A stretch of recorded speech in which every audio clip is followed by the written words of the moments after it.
देखो अपन ने last video में लिया था कि कैपिटल के बेस पे अपन प्रॉफिटेबिलिटी रेशियो कैलकुलेट करते हैं।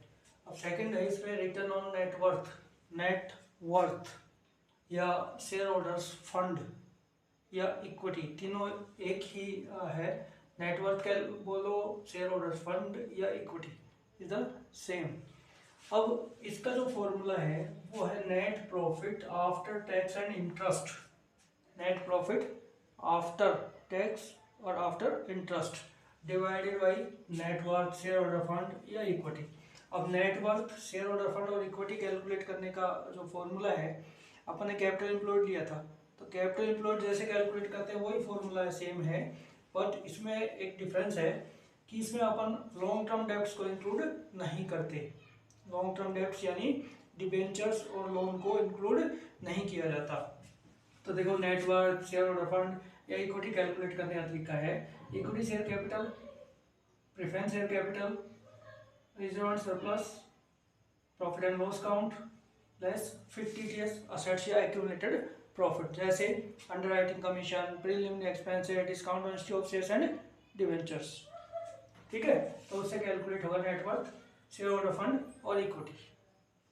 ठीक है, अब कैलकुलेट करना है net profit after tax and interest. तो देखो, ये दो तरह का होगा, नेट प्रॉफिट आफ्टर टैक्स और interest, net profit before interest and tax. तो net profit before interest and tax दिया हो, बिफोर इंटरेस्ट एंड टैक्स, यानी इसको अपन ईबीआईटी कहते हैं। EBIT, PBIT, earning before interest and tax, profit before interest and tax, यदि ये गिवन है, ठीक है, लेस करेंगे, फर्स्ट लेस करेंगे इंटरेस्ट, यानी पहले अपन इंटरेस्ट लेस करते हैं। इसमें इंटरेस्ट दो ही चीज़ों पे कैलकुलेट होता है, तो डिवेंचर्स पे या लॉन्ग टर्म लोन्स पे या लोन्स पे। ठीक है, तो इसमें से लेस कर देंगे तो ये आएगा EBT, earning before tax.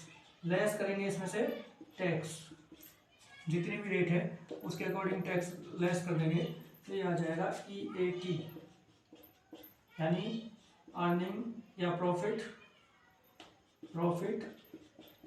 After tax and interest. ठीक है, तो इस तरीके से अपन net profit after tax and interest, ये वैल्यू आएगी, profit after tax and interest ये वैल्यू यहाँ यूज करेंगे और नेटवर्थ इससे अपन कैलकुलेट करेंगे। ठीक है, अब अपने पास ये क्वेश्चन है, एक क्वेश्चन में दिया है इश्यूड एंड सब्सक्राइब कैपिटल, यानी जो कंपनी ने इश्यू की या जो जनता द्वारा मांगी गई उसका डिटेल है। 40,000 equity shares of ₹10 each. 40,000 equity share company ने इश्यू किए थे और सब्सक्राइब किए थे जनता ने, तो उसकी एक की जो वैल्यू है ये कहलाती है फेस वैल्यू, अंकित मूल्य, यानी पर पीस की जो वैल्यू है वो है ₹10। तो 40,000 इंटू 10 करेंगे तो 4 lakh rupees, and total value है इसकी 4 लाख।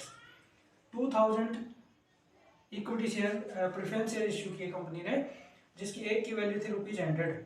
ठीक है, और ये 10% थे। 10% मीन्स कि इसकी जो वैल्यू है ना उस पर 10% डिविडेंड कंपनी पे करती है, इसके ऊपर 10% डिविडेंड पे किया जाता है। ठीक है, रिजर्व एंड सरप्लस में अपने पास जनरल रिजर्व है, कैपिटल रिजर्व है एंड रिजर्व है कंटीजेंसी के लिए है, या टोटल 1,55,000 के रिजर्व है। फिर net profit before interest and tax, interest charges और टैक्स रेट, ये सब चीज़ अपने को दी है। और return on capital, return on net worth यानी शेयर होल्डर फंड या इक्विटी कैलकुलेट करना है। अब फॉर्मूला अपना ये है net profit after tax and interest. तो पहले अपन ये वैल्यू कैलकुलेट करते हैं। अब अपने को प्रॉफिट दिया है, देखो, net profit before interest and tax 2,50,000, तो ये दिया net profit before interest and tax, इसकी वैल्यू है ₹2,50,000, 2,50,000 रुपीज। ठीक है, अब लेस करेंगे इसमें इंटरेस्ट। इंटरेस्ट या तो डिवेंचर पे होता है या लोन पे होता है, लेकिन यहाँ पे लोन भी नहीं है, डिवेंचर्स भी नहीं है, लेकिन इसने वैल्यू दे रखी है क्वेश्चन में कि इंटरेस्ट चार्ज ₹60,000, तो ये ले लेंगे अपन डायरेक्ट 60,000 रुपीज। तो इसमें से इसको लेस किया तो ये आ गया 1,90,000 ईबीटी, अर्निंग या profit before tax and after interest. Less करेंगे टैक्स, टैक्स की रेट दे रखी है 50%, एट द रेट 50%। तो देखो ये जितनी वैल्यू होती है उसका अपन टैक्स कैलकुलेट करते हैं, ठीक है। तो ये वैल्यू है 1,90,000, यानी इसका 50% अपन लेंगे तो 95,000 रुपीज, ठीक है।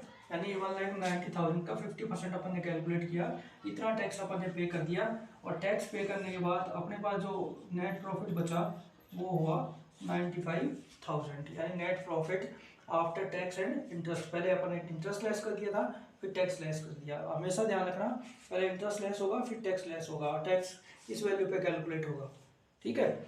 अब यदि अपने को इसके ऑपोजिट चलना होता, यानी before interest and tax calculate करना होता, तो अपन पहले ये अपने पास गिवन था, इस पे अपन इतना ही वैल्यू ये ले लिया, ठीक है। और ये दोनों ऐड करेंगे और फिर इसमें से लेस करेंगे, तब अपनी ये वैल्यू ये आ जाएगी।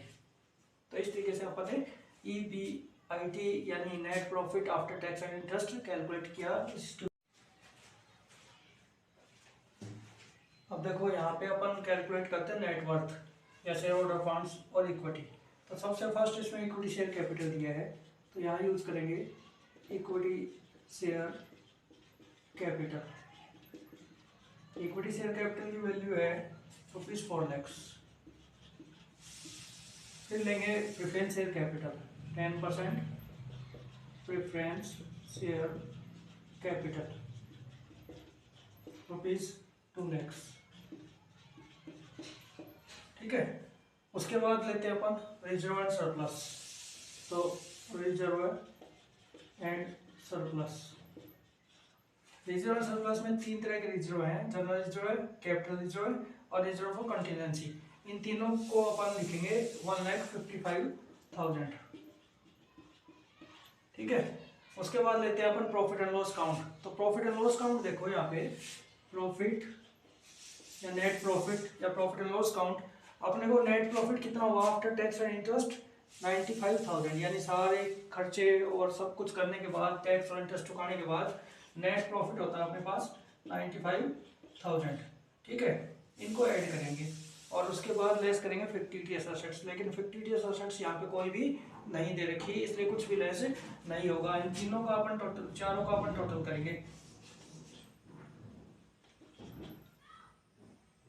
8,50,000, ये होगा net worth, share holder fund और इक्विटी, ठीक है। तो इस तरीके से अपन इसको लेंगे।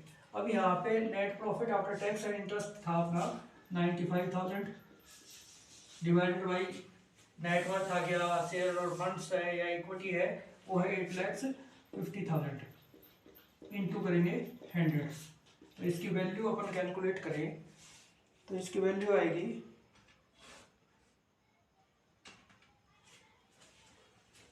11.18%, यानी net worth, return on net worth, return on share holder funds, return on equity, इसकी वैल्यू आई 11.18%, यानी इस रेट से और शेयर होल्डर्स फंड की जो रिटर्न होती है वो कैलकुलेट अपन करते हैं, ठीक है। तो इस तरीके से अपन इसको सोल्व करेंगे।